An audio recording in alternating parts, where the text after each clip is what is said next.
The opportunity. Vertical AI agents are considered a bigger opportunity for startups than general-purpose AI assistants because they follow the pattern of Wave 3 B2B vertical SaaS, which was the biggest wave for startups. While big companies like Google are integrating general AI assistants into their existing products, effectively squeezing out startups in Wave 1 of AI agents, vertical AI agents target specific industries like law, accounting, marketing, HR. This niche focus means big companies are less interested due to the lower return on investment for them, but it offers massive opportunities for startups.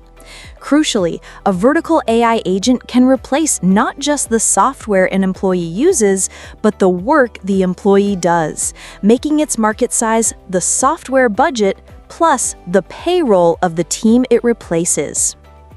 The skills. The two most crucial skills for building AI agents are prompt engineering and writing evals, or evaluations. Prompt engineering is critical because an agent receives its instructions in a single comprehensive prompt, unlike a back-and-forth chatbot.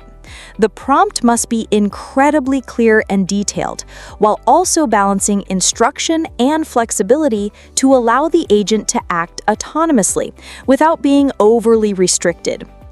Writing evals or evaluations are structured tests to measure an agent's performance and are considered the crown jewels because they represent a deep understanding of the customer's problems, successes, and failures, forming a unique intellectual property that cannot be easily copied.